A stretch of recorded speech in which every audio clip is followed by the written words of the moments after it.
आपने कल बोला कि मुझे किसी पर क्रोध आ रहा हो, किसी के प्रति कोई भाव आ रहा हो, तो मैं उसे जरा भी नहीं बदलूंगा, भले ही सामने वाले को कैसा भी लगे। तो मेरा प्रश्न था कि बिना क्रोध में लिप्त हुए, बिना उसकी निंदा स्तुति किए आप क्रोध को कैसे बनाए रख पाएंगे? मैं क्रोध को क्यों बनाए रखूंगा? मेरा क्रोध में इंटरेस्ट ही नहीं है कि वो बना रहे या बिगड़ जाए। मैं मेरी जो इंसाइट है वो इस तरह से काम करती है, यह मैंने कहा है। जो इंसाइट जगह ली है वह इस तरह से गति करती है, ऐसा मैंने कहा। क्रोध में मेरी रुचि नहीं है, क्रोध रहे चाहे चला जाए। मैं क्या करूंगा वह मैंने कहा है कि मैं उसके साथ कोई छेड़छाड़ नहीं करूंगा, न निंदा करूंगा, न स्तुति करूंगा। तो यह क्रोध को जो करना हो कर जाए। अगर मैं कहूं कि मैं ऐसा करके कि मैं निंदा नहीं करूंगा, स्तुति नहीं करूंगा, क्रोध को गिराने जा रहा हूं, तो फिर से वह कहीं ना कहीं क्रोध को कंटिन्यूटी दे देगी। क्योंकि मैं कर ही निंदा और स्तुति का भंगन भंजन इसलिए कर रहा हूं ताकि मैं चाहता हूं कि क्रोध कंटिन्यू न हो। तो मेरा माइंड फिर से मुझसे खेल कर गया, फिर से उसने एक मोटिव डाल दिया, अपरो पीछे से कान घुमा करके पकड़ लिया। ऐसा मैं नहीं कर रहा हूं, मुझे बस अपनी भूमिका पता है। उसमें क्रोध का जो होना हो, लोभ का जो होना हो, मोह का जो होना हो, वो अपने से होगा। मेरी कोई रुचि नहीं है किसी चीज के क्रोध का क्षमा में परिवर्तन होने में। जो है जैसा है वैसा है। काम हो, क्रोध हो, लोभ हो, मोह हो, उसको एज इट इज, जैसा है वैसा देखा जाए। और एक बात और आपने कही कि दूसरे के ऊपर क्रोध आ रहा है, तो मैं उसको वैसे का वैसा देखूंगा, उस पर कुछ नहीं करूंगा। इसका मतलब यह नहीं है कि मैं दूसरे पर उस क्रोध का एक्शन कर जाऊंगा, क्योंकि मुझे पता है कि मैं उस क्रोध के एक्शन में जाऊंगा तो उसका रिपल्सन मेरे ऊपर आए। वह सब मेरी साइकी में दर्ज है, पता है उसका होना। वो पूरी प्रक्रिया मेरी साइकी को पता है। उसको यथावत देखा जाता है। यथावत उसके देखने में ऐसा पाया जाता है। मैं नहीं कहता हूं इस बात को कि ऐसा करने से ऐसा होता है। ऐसा पाया जाता है कि क्रोध को गति नहीं मिलती। मैं उसको कोई काज एंड इफेक्ट में, नट और बोल्ट में नहीं कस रहा हूं कि ऐसा करके ऐसा हो जाएगा, ऐसा करोगे तो ऐसा हो जाएगा। तो कल को आप पूछने आ जाओगे मुझसे कि आपने कहा था कि क्रोध को बिना निंदा स्तुति के अगर देखेंगे तो क्रोध कंटिन्यू नहीं करेगा, पर मेरा क्रोध तो कंटिन्यू कर गया। मैंने तो दूसरे ने जो मुझे गाली दी थी उस पर मैंने घूंसा जड़ दिया उसको, वो तो फिर मारपीट पर नौबत आ गई। ऐसा मामला नहीं है। मैं कोई ऐसा नहीं कह रहा हूं कि ऐसा करोगे तो ऐसा होगा। ये कोई मशीनी मामला नहीं है। इस कीमिया को जरा समझो। कीमिया को अगर आपने समझ लिया कि कैसे ये काम करती है, तो फिर आप यह प्रश्न नहीं उठाओ।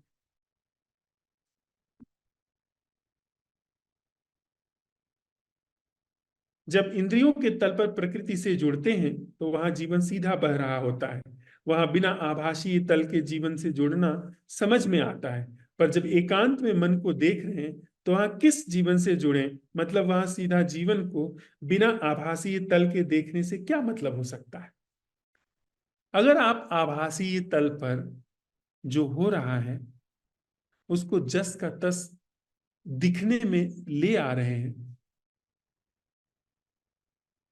तो आप प्रकृति हैं। ब्रेन जब इल्यूजन पैदा नहीं कर रहा है तो वह प्रकृति की व्यवस्था है। ब्रेन जब एक माइंड में इल्यूजन क्रिएट करता है लाइफ का कि यह जीना है, तो वह आभासी धरातल पर जाता है। ब्रेन जब रिलेशन में एक इल्यूजन पैदा करता है कि इससे जोड़ करके रखना है, इससे तोड़ करके रखना है, इसको तो मतलब एकदम से उपेक्षा कर देना है कि उधार मांगने ना आ जाए कभी, और इससे बना करके रखना है क्योंकि ये साथ खड़ा रहेगा तो मजबूत आदमी है। ये जो मामला है माइंड का, जब माइंड ये प्रोड्यूस करता है तो खतरा है। अगर आप एकांत में बैठे हैं और इस पूरी प्रोसेस को देख रहे हैं तो वहां जो है वो प्रकृति है। ब्रेन प्रकृति का हिस्सा है। मस्तिष्क में चल रही विद्युत किरणें वो प्रकृति है। मस्तिष्क में मूव कर रहे केमिकल रिएक्शन वो प्रकृति है, वो पदार्थ का हिस्सा है। उसको टच किया जा सकता है। जब वो इल्यूजन प्रोड्यूस करता है, मतलब एक पर्दा पैदा करता है और इस पर्दे पर चित्र प्रक्षेपित करता है, तो फिर वो आभासी धरातल पर जाता है। और वो भी उस आभासी धरातल में फिजिकल आभासी धरातल नहीं, साइकोलॉजिकल आभासी धरातल पर जब जाता है। फिजिकल आभासी धरातल में तो बड़ा उपयोगी है। जब आप मैप पढ़ते हैं मोबाइल में, गूगल मैप, तो गूगल मैप आपको बड़ा उपयोगी है, लेकिन गूगल मैप आभासी धरातल है। तो गूगल मैप पढ़ करके आप जहां जाना चाहते हैं वहां सही रास्ता पकड़ करके चले जाते हैं, इधर उधर नहीं भटकते। वहां तक भी वो प्रकृति का हिस्सा है। जब वह जीवन में हस्तक्षेप करता है तब वो उस धरातल को टच करना शुरू करता है जो कि डिस्ट्रक्टिव है। तब वो सेपरेट एक जीवन को प्रोड्यूस कर रहा है जो अस्तित्व से कट करके, हट करके, जो अपने सर्वाइवल के लिए हमारे आप के अंदर 24 घंटा विचार प्रक्रिया के रूप में गतिमान है।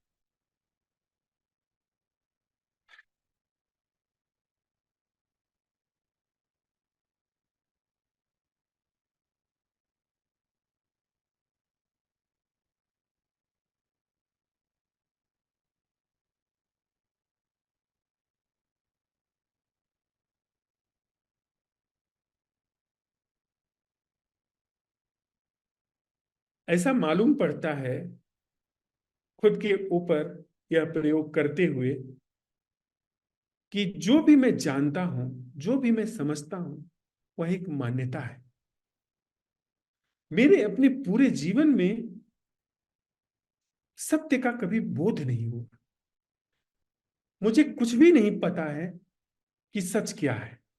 जिन चीजों को मैंने बड़ा सत्य माना हुआ था, आज वह बड़ी ओछी सी मालूम पड़ती है। एक घबराहट सी भीतर फैल रही है। और कुछ ऐसा भी फैल रहा है जो बड़ा खुशी देने वाला है। इस पर कुछ प्रकाश डालें। आज मैंने एक कहानी सुनी कि 4 ठग थे। उन्होंने देखा कि एक पंडित जी कंधे पर एक बकरी लिए आ रहे हैं। झट से उन्होंने योजना बनाई और जल्दी जल्दी चारों ठग आगे बढ़ गए। एक ठग उन पंडित जी से कुछ एक फरलांग दूरी पर बैठ गया। दूसरा ठग एक आध मील आगे रास्ते पर बैठ गया।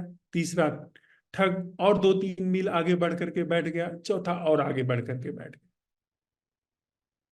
पहले ठग ने जैसे ही पंडित जी को करीब आते देखा, वैसे ही उनको बड़ा झुक करके प्रणाम किया और कहा कि अरे पंडित जी, ये गधा क्यों आप अपने कंधे पर लादे हुए घूम रहे हैं? पंडित जी ने कहा, भांग वांग पी रखी है क्या सुबह सुबह? ये तुम्हें गधा दिखाई पड़ रहा है? अरे ये बकरी है। उस ठग ने कहा, आप पंडित जी हैं, जो आप कहें वही सच। ठीक।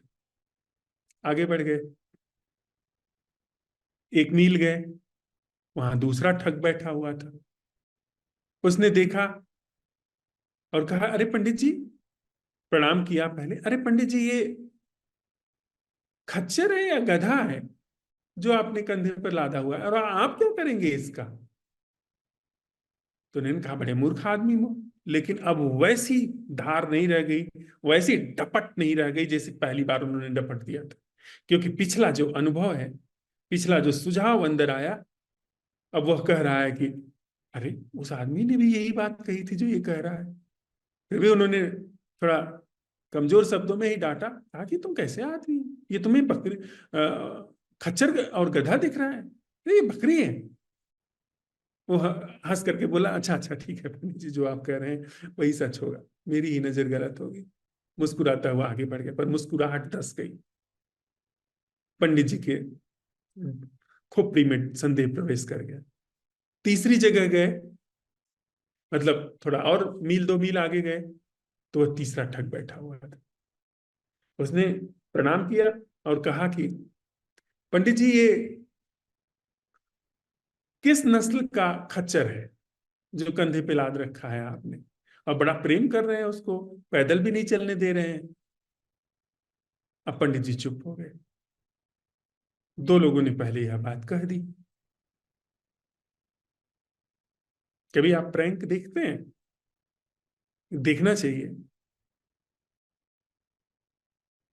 उसमें आपके दिमाग में एक चीज डाली जाती है जो 4 लोग पहले कर रहे हैं। एक व्यक्ति आता है लिफ्ट में, जो दूसरे खड़े व्यक्ति को बड़े झुक करके प्रणाम करता है, और वहां पर कोई व्यक्ति ही नहीं, कोने में बस वो प्रणाम करता है। दूसरा आता है, वो उससे हाल चाल पूछता है, फिर वो निकल करके चला जाता है। तीसरा आता है, वो हाथ मिलाता है, इसके बाद वो चला जाता है। अब यह जो व्यक्ति पहले से खड़ा है, वहां कोई व्यक्ति नहीं दिख रहा है, पर अब इसको डाउट हो जाता है अपने ऊपर। वह जाकर के टटोल करके देखता है, आश्वस्त होकर के फिर खड़ा हो जाता है। फिर एक व्यक्ति आता है जो उसको हालचाल पूछता है, और हालचाल पूछते हुए इसकी तरफ देखता है कि आज चुनाव का रिजल्ट आने वाला है ना, कौन सी पार्टी जीत रही है। तो ये इसकी भी तरफ देख करके बोलता है, और उस कोने में खड़े जहां पर कोई भी व्यक्ति नहीं, उसकी तरफ भी बोलता है कि हाँ शायद ये पार्टी जीत रही है। हिप्नोटाइज हो गया वो, मानने को वो बाध्य हो गया। अब वो मानने को बाध्य हुआ, अगर यही बात 4 बार और रिपीट हो गई तो वहां पर एक आदमी दिखना शुरू हो जाएगा। This is the mind. Pandit ji आगे बढ़े। चौथे व्यक्ति ने कहा कि पंडित जी, लगता है कि यह गधा आपने फला धोबी से खरीदा है, क्योंकि यह जो गधे का बच्चा है, यह ठीक वैसे गधे जैसा लग रहा है जो उस फलाने धोबी के पास है, रोज नदी पे ले जाता है कपड़े धुलने और लेकर के आता है।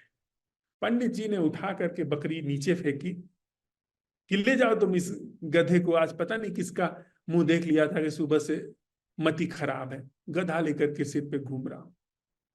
जैसे ही उन्होंने फेंका, आगे बढ़े, पीछे पीछे बाकी तीनों ठग आए, लिया बकरी और चले पड़े। हम आप जो सोचते हैं ना, जो हम आप रिश्ते नाते के बारे में सोच रहे हैं, यह एक सुझाव है, बार बार रिपीट किया सुझाव है, ये सच्चाई नहीं है। हम आप जो मैं सोचते हैं कि मैं हूं, ये रिपीटेड सजेशन है, ये हिप्नोटिज्म है, ये सम्मोहन है।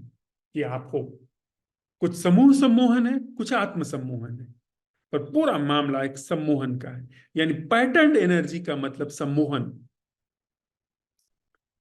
और कभी कभी जीव जंतु तक हमसे बेहतर होते हैं, वे सम्मोहित नहीं है, हम आप सम्मोहित हैं। वो प्राकृतिक धरातल पर है, बस आहार निद्रा मैथुन तक जा रहे हैं, पर हम आप सम्मोहित।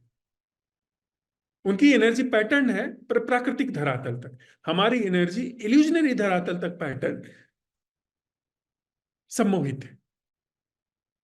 बाघ भूख लगती है तब हिरन को मारता है, चंगेज खान ने करोड़ों लोगों को बस यूं ही मार दिया।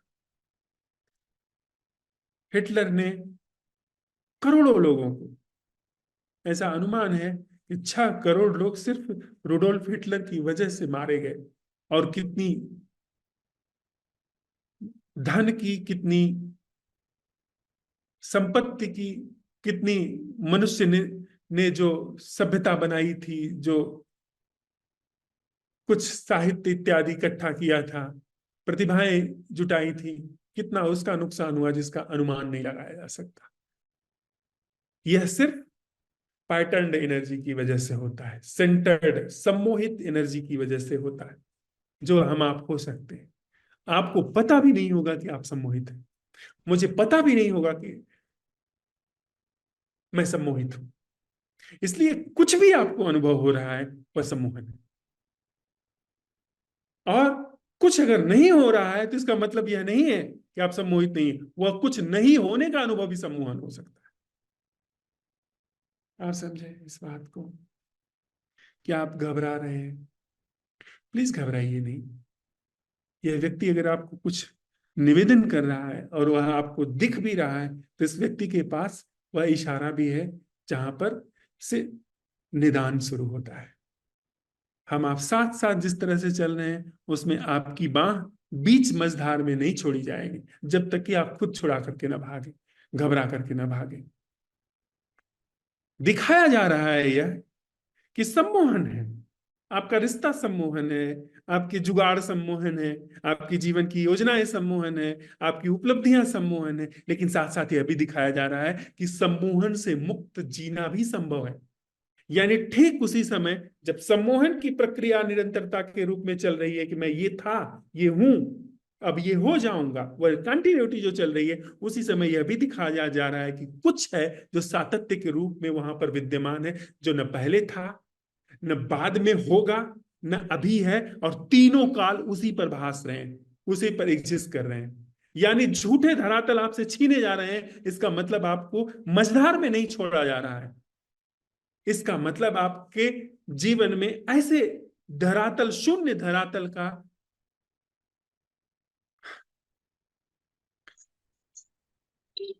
शुभागमन हो रहा है, जो आपको, हमको सकल दुखों से, सकल सम्मोहनों से, सकल दुविधाओं से, सारे भयों से, सारी मूढ़ताओं से, जड़ मूल से मुक्त कराने को। क्या हम आप साथ में हैं? या यह एक गप है जो हम आप कर रहे हैं? इस व्यक्ति के लिए कुछ भी यह गप नहीं।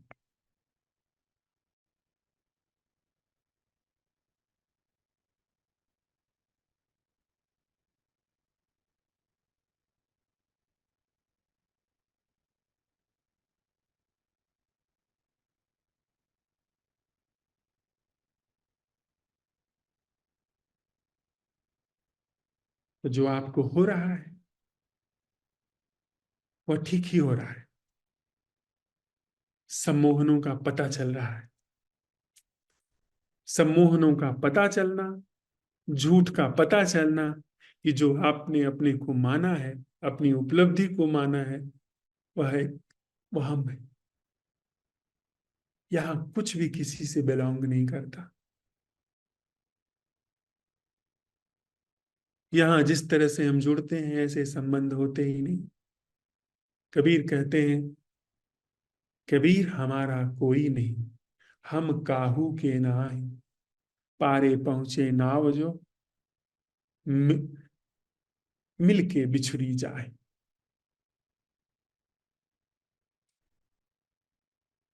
जो आप हम रिश्ता जानते हैं, मानते हैं, वो रिश्ता नहीं है।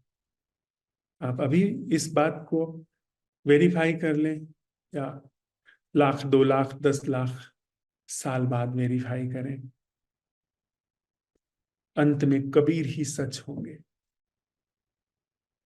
संबंध जैसा कुछ अगर है तो वह पैटर्न्ड एनर्जी से नहीं है। पैटर्न एनर्जी से जो भी संबंध आप जानेंगे, मानेंगे, समझेंगे, वह आपको देर अबेर सम्मोहनों और दुखों की ओर लेकर के जाएगा। जो भी जीवन का आप योजना बनाएंगे, बिगाड़ेंगे, भोग करेंगे, त्याग करेंगे, वह आपको और भ्रमों में पुष्ट करेगा। प्लीज नाराज मत होइए, इसको सत्यापित करिए। और इस सत्यापन में कोई ऐसी बात नहीं है कि आपको ये शिक्षाएं मझधार में छोड़ रही हैं। वहीं इसके सत्यापन में ही सत्य है, जो कि एक बार आपके जीवन में उद्घाटित हुआ तो फिर जीवन कभी भटकता नहीं। इवन भटकन भी वह खेल की तरह देखता है। और किसी मित्र का कोई प्रश्न हो तो ले ले।